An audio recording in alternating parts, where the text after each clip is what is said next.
سورة الأنفال. بسم الله الرحمن الرحيم. In the name of Allah, the most gracious, the most merciful.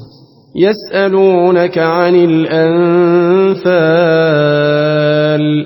قل الأنفال لله والرسول فاتقوا الله وأصلحوا ذات بينكم وأطيعوا الله ورسوله إن كنتم مؤمنين.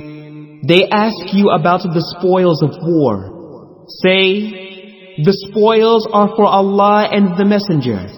So fear Allah and adjust all matters of difference among you, and obey Allah and His Messenger, if you are believers.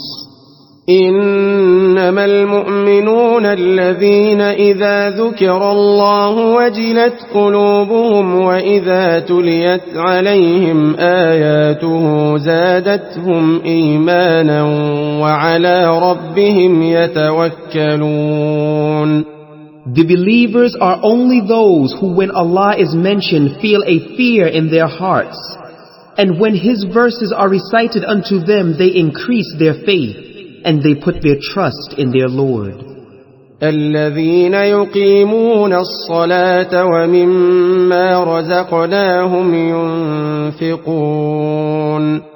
Who perform the prayer and spend out of that we have provided for them.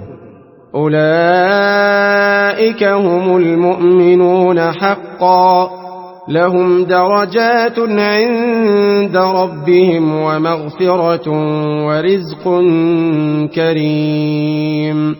It is they who are the believers in truth. For them are grades of dignity with their Lord and forgiveness and a generous provision. كما أخرجك ربك من بيتك بالحق وإن فريقا من المؤمنين لكارهون. As your Lord caused you to go out from your home with the truth, and verily a party among the believers disliked it. يجادلونك في الحق بعدما تبين كأنما يساقون إلى الموت وهم ينظرون. Disputing with you concerning the truth after it was made manifest, as if they were being driven to death while they were looking at it. وَإِذْ يَعِدُكُمُ اللَّهُ إِحْدَى الطَّائِفَتَيْنِ أَنَّهَا لَكُمْ وَتَوَدُّونَ أَنَّ غَيْرَ ذَاتِ الشَّوْكَةِ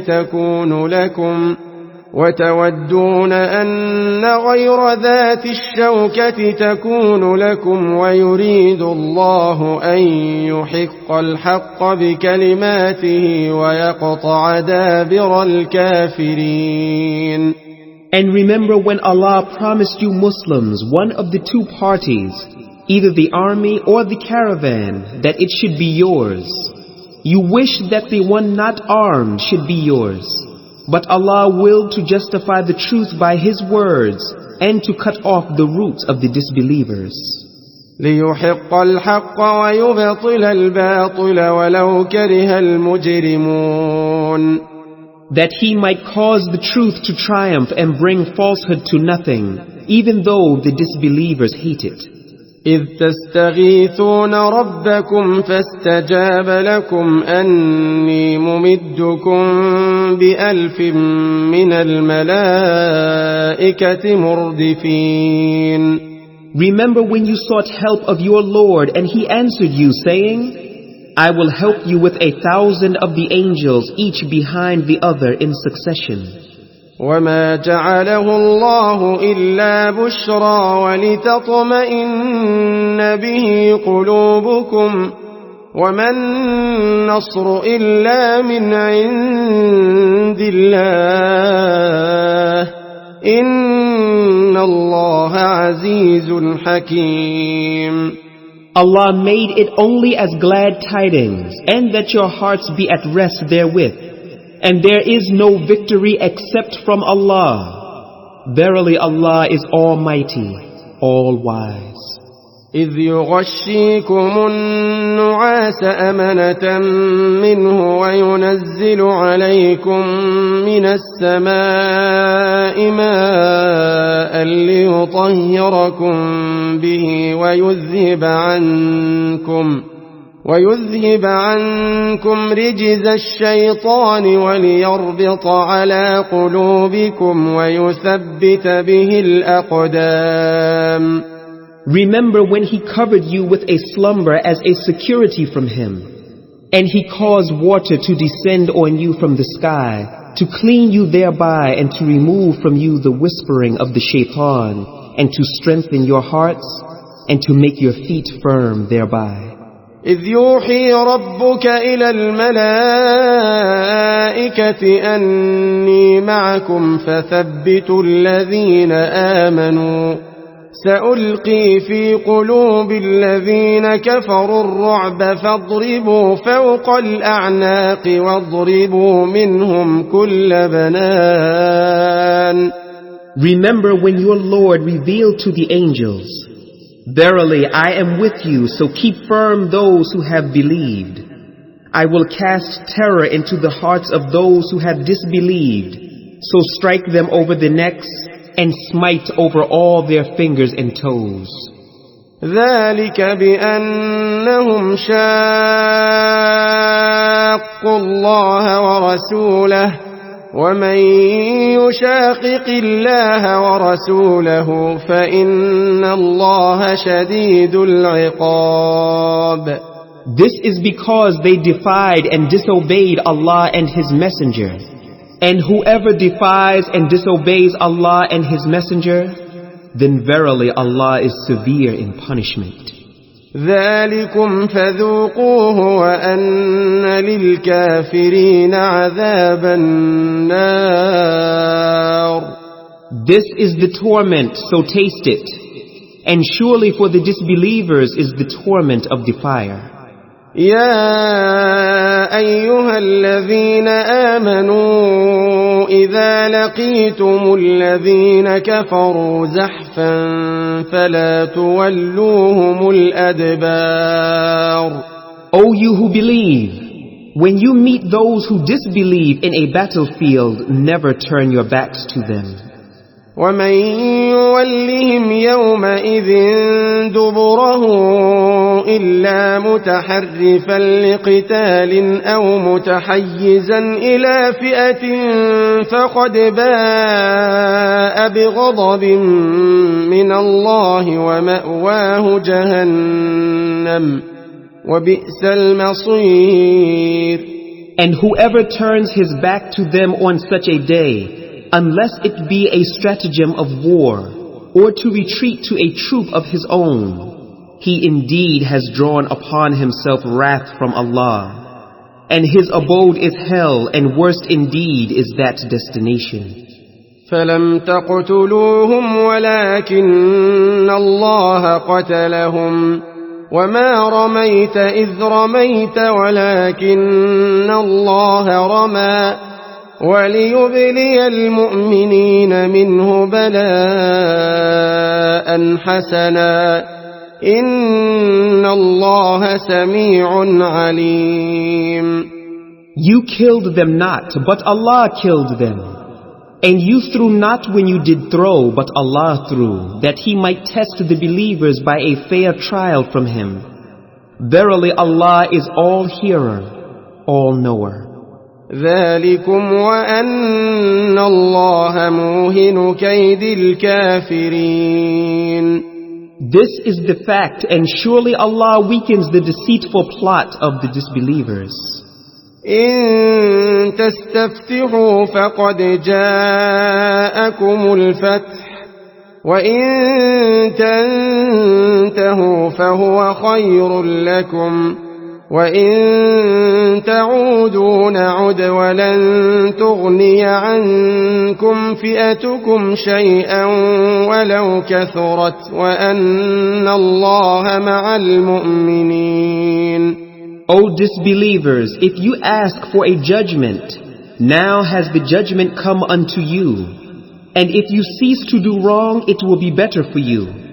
And if you return to the attack, so shall we return, and your forces will be of no avail to you, however numerous they may be. And verily Allah is with the believers. يا أيها الذين آمنوا أطيعوا الله ورسوله ولا تولوا عنه وأنتم تسمعون. O you who believe, obey Allah and His Messenger, and turn not away from Him while you are hearing. ولا تكونوا كالذين قالوا سمعنا وهم لا يسمعون.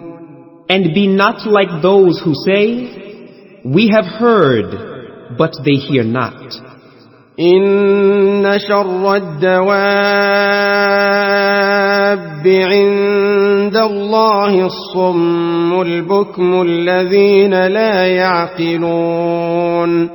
Verily, the worst of living creatures with Allah are the deaf and the dumb who understand not.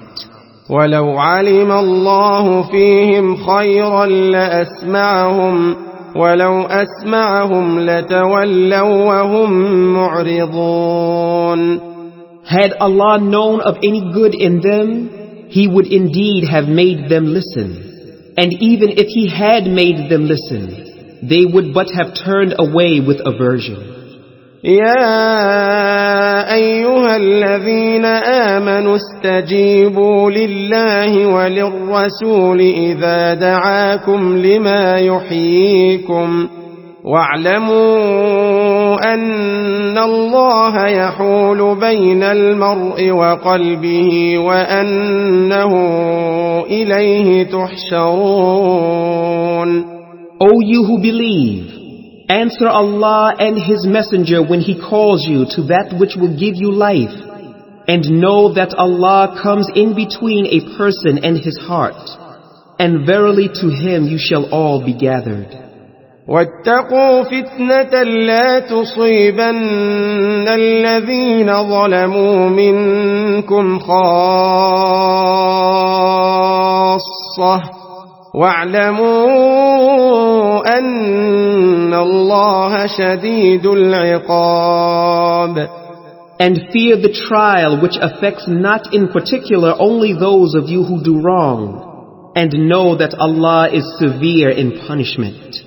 واذكروا إذ أنتم قليل مستضعفون في الأرض تخافون أن يتخطفكم الناس فآواكم وأيدكم بنصره ورزقكم من الطيبات لعلكم تشكرون. And remember when you were few and reckoned weak in the land and were afraid that men might kidnap you. But He provided a safe place for you, strengthened you with His help, and provided you with good things so that you might be grateful. يا أيها الذين آمنوا لا تخونوا الله والرسول وتخونوا أماناتكم وأنتم تعلمون. O you who believe, betray not Allah and His Messenger, nor betray knowingly your trusts. واعلموا أنما أموالكم وأولادكم فتنة وأن الله عنده أجر عظيم. And know that your possessions and your children are but a trial, and that surely with Allah is a mighty reward. يا أيها الذين آمنوا إن تتقوا الله يجعل لكم فرقانا ويكفر عنكم سيئاتكم ويغفر لكم والله ذو الفضل العظيم. O you who believe, if you obey and fear Allah, He will grant you a criterion to judge between right and wrong, and will expiate for you your sins and forgive you. And Allah is the owner of the great bounty.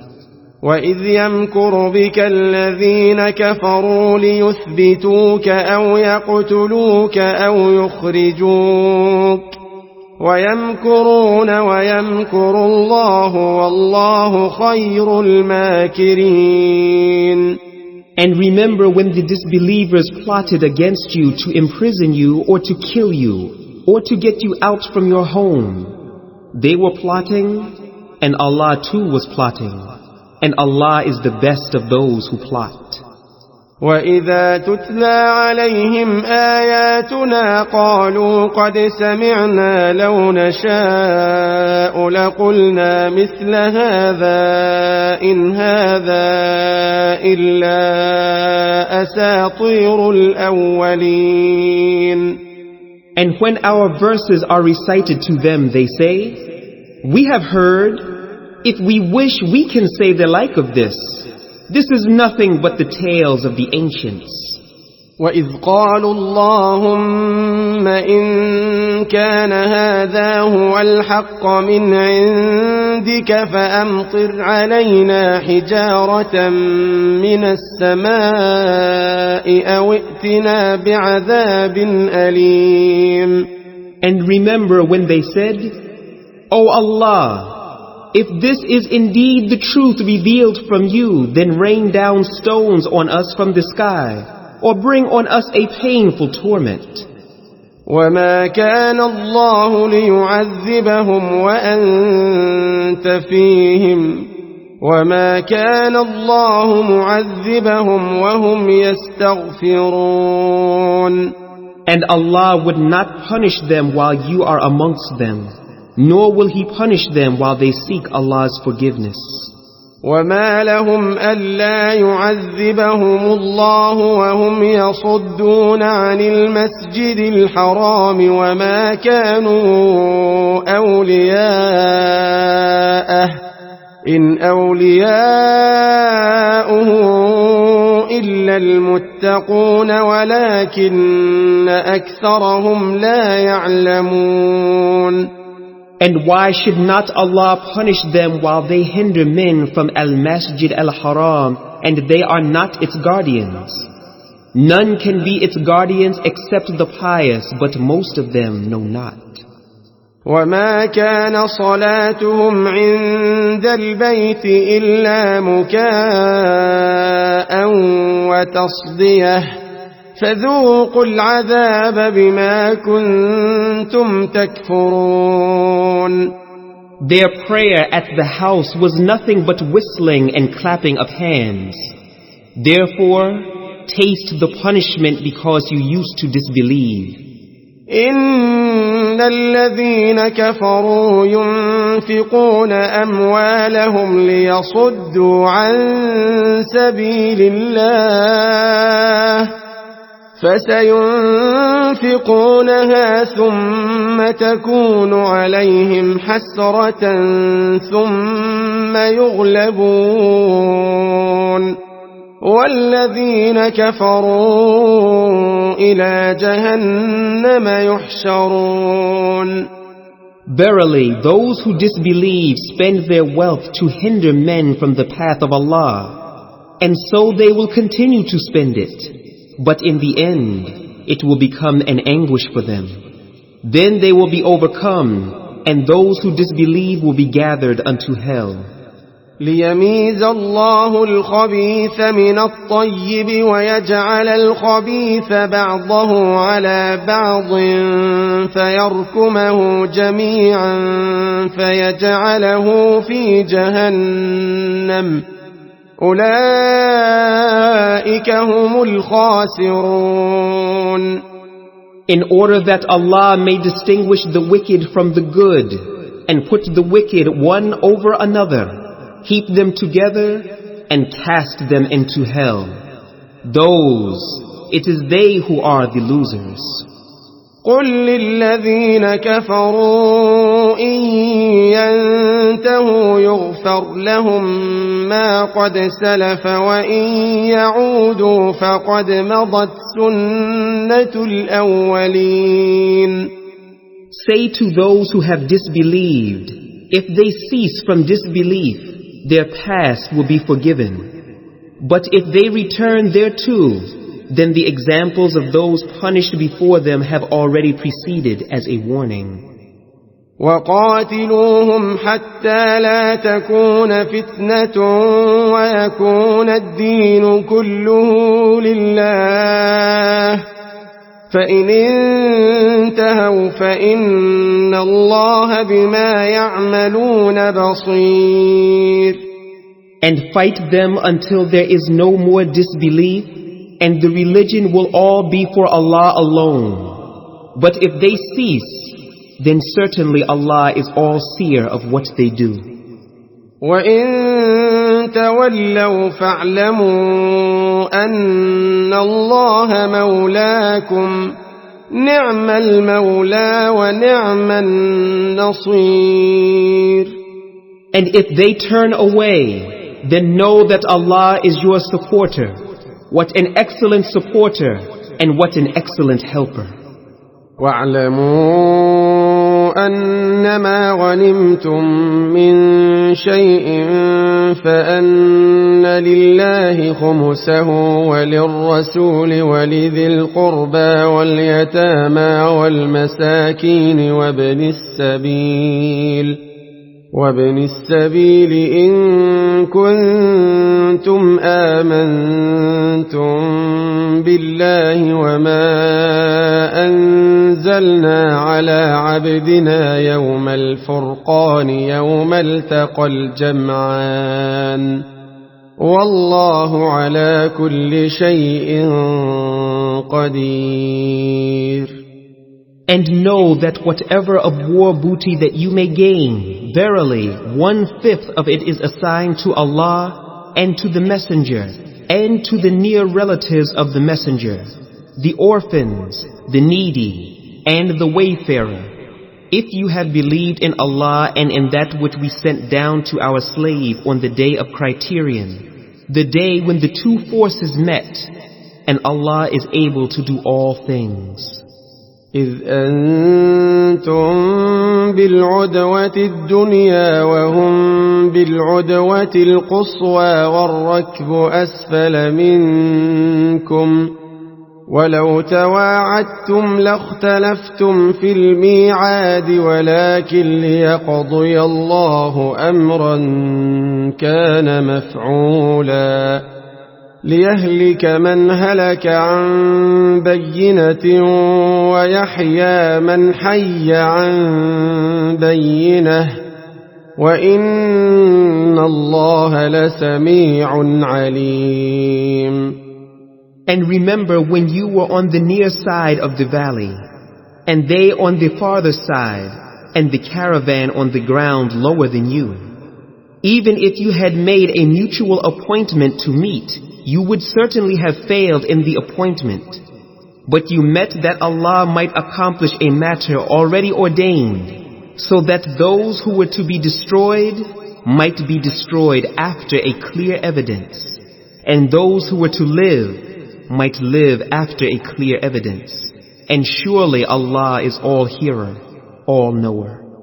إذ يريكهم الله في منامك قليلا ولو أراكهم كثيرا لفشلتم ولتنازعتم في الأمر ولكن الله سلم إنه عليم بذات الصدور. And remember when Allah showed them to you as few in your dream. If He had shown them to you as many, you would surely have been discouraged and you would surely have disputed in making a decision. But Allah saved you. Certainly He is the all-knower of what is in the breasts. وَإِذْ يُرِيكُمُوهُمْ إِذِ الْتَقَيْتُمْ فِي أَعْيُنِكُمْ قَلِيلًا وَيُقَلِّلُكُمْ فِي أَعْيُنِهِمْ لِيَقْضِيَ اللَّهُ أَمْرًا كَانَ مَفْعُولًا وَإِلَى اللَّهِ تُرْجَعُ الْأُمُورُ. And remember when you met, He showed them to you as few in your eyes. And He made you appear as few in their eyes, so that Allah might accomplish a matter already ordained, and to Allah return all matters. يا أيها الذين آمنوا إذا لقيتم فئة فاثبتوا واذكروا الله كثيرا لعلكم تفلحون. O you who believe, when you meet an enemy force, take a firm stand against them and remember the name of Allah much, so that you may be successful. وأطيعوا الله ورسوله ولا تنازعوا فتفشلوا وتذهب ريحكم واصبروا إن الله مع الصابرين. And obey Allah and His Messenger, and do not dispute with one another, lest you lose courage and your strength departs, and be patient. Surely Allah is with those who are patient. ولا تكونوا كالذين خرجوا من ديارهم بطرا ورئاء الناس ويصدون عن سبيل الله والله بما يعملون محيط. And be not like those who come out of their homes boastfully, and to be seen of men, and hinder men from the path of Allah. And Allah is encircling and thoroughly comprehending all that they do. وَإِذْ زَيَّنَ لَهُمُ الشَّيْطَانُ أَعْمَالَهُمْ وَقَالَ لَا غَالِبَ لَكُمُ الْيَوْمَ مِنَ النَّاسِ وَإِنِّي جَارٌ لَكُمْ فلما تراءت الفئتان نكص على عقبيه وقال إني بريء منكم إني أرى ما لا ترون إني أخاف الله والله شديد العقاب.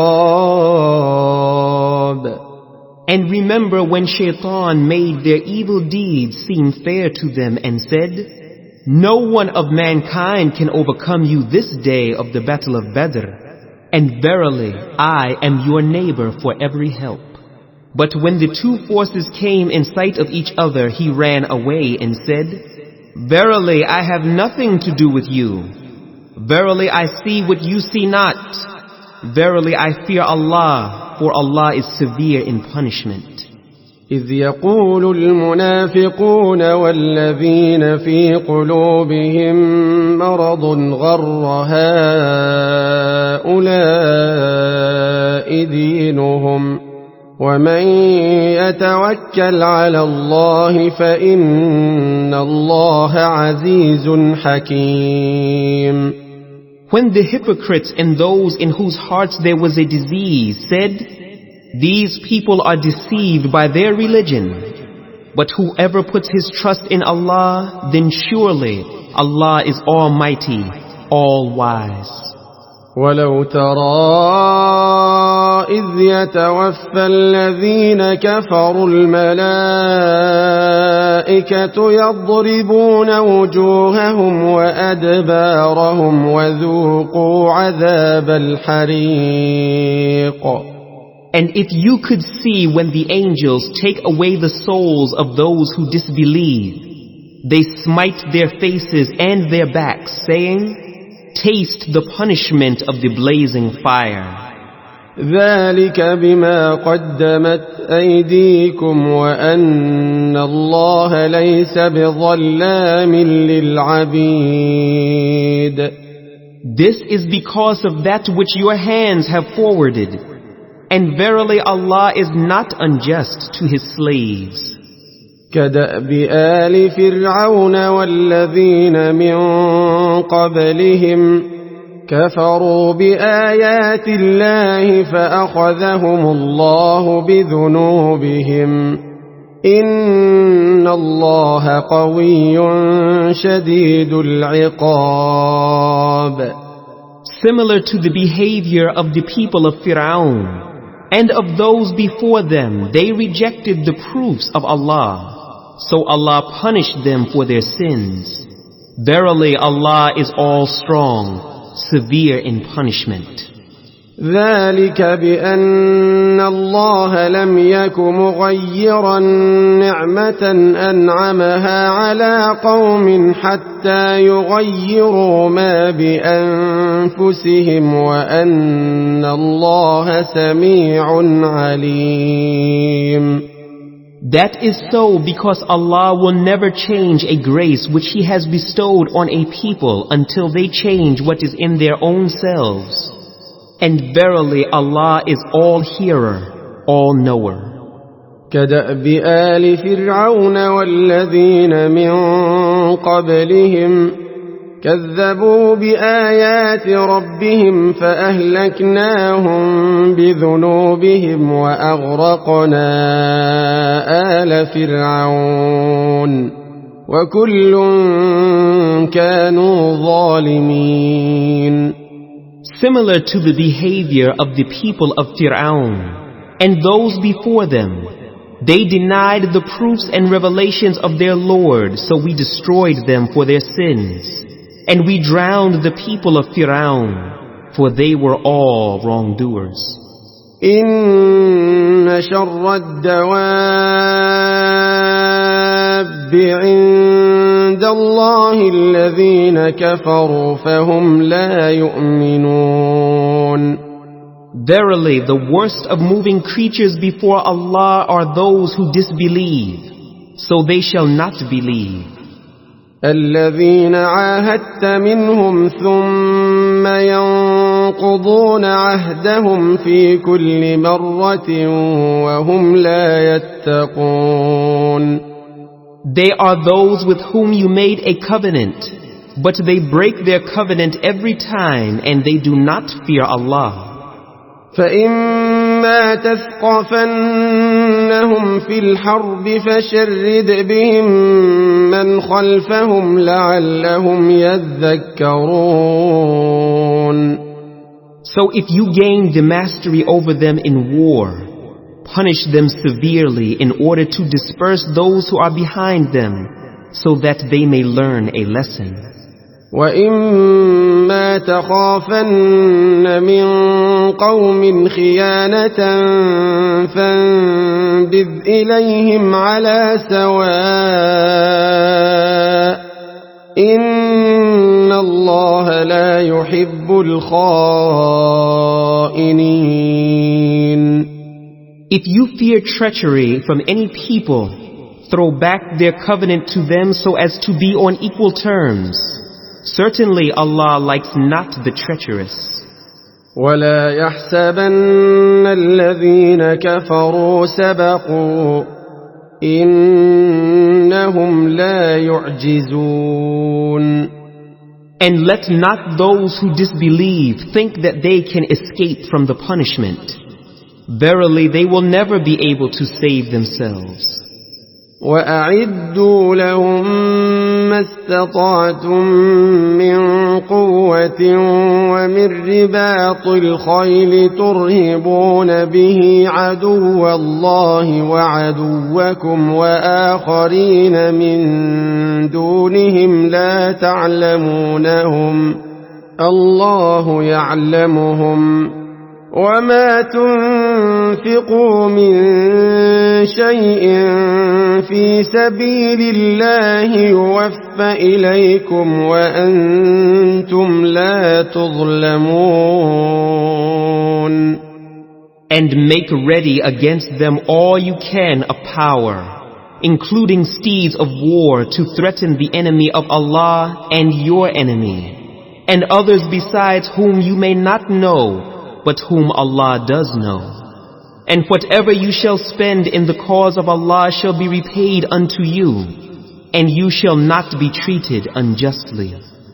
وَإِن جَنَحُوا لِلسَّلْمِ فَاجْنَحْ لَهَا وَتَوَكَّلْ عَلَى اللَّهِ إِنَّهُ هُوَ السَّمِيعُ الْعَلِيمُ.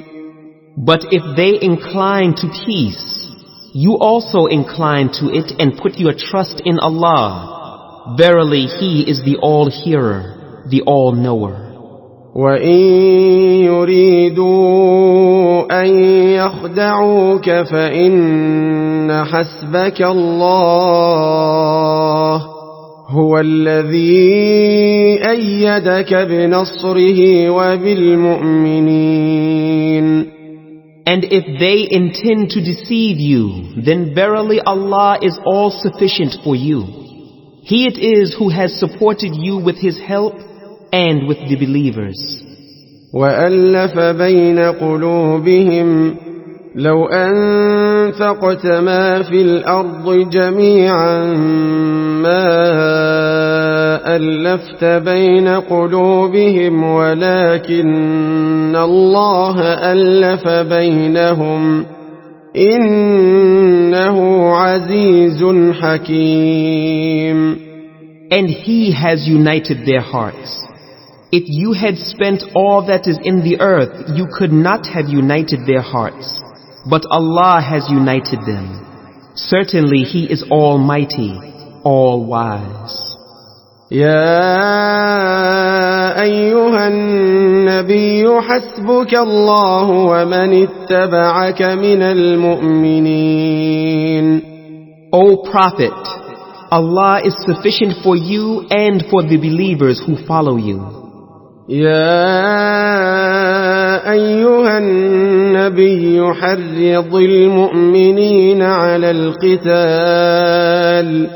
إن يكن منكم 20 صابرون يغلبوا 200 وإن يكن منكم 100 يغلبوا 1000 من الذين كفروا بأنهم قوم لا يفقهون.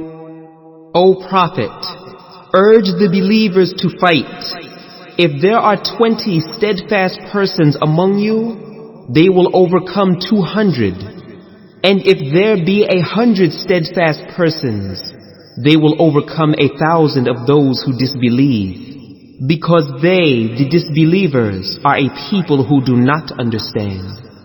الآن خفف الله عنكم وعلم أن فيكم ضعفا فإن يكن منكم 100 صابرة يغلبوا 200 وإن يكن منكم 1000 يغلبوا 2000 بإذن الله والله مع الصابرين. Now Allah has lightened your task, for He knows that there is weakness in you. So if there are of you 100 steadfast persons, they shall overcome 200.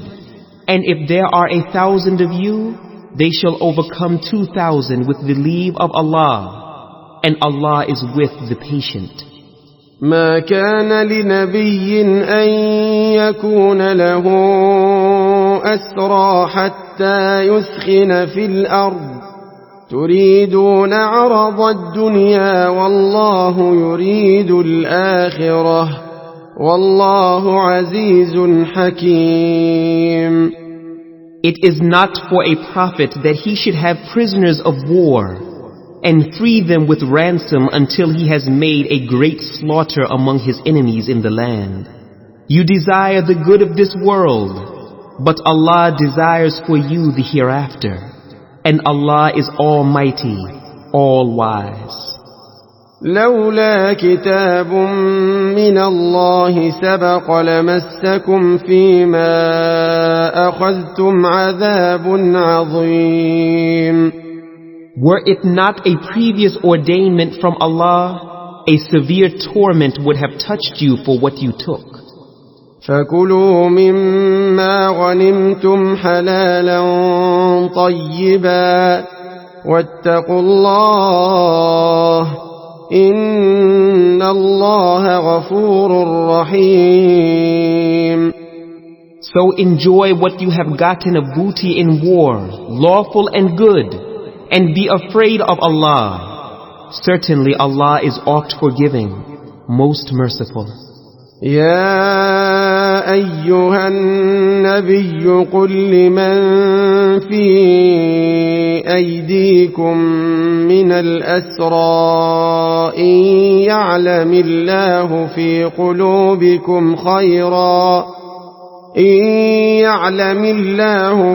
قلوبكم خيرا يؤتكم خيرا مما أخذ منكم ويغفر لكم والله غفور رحيم.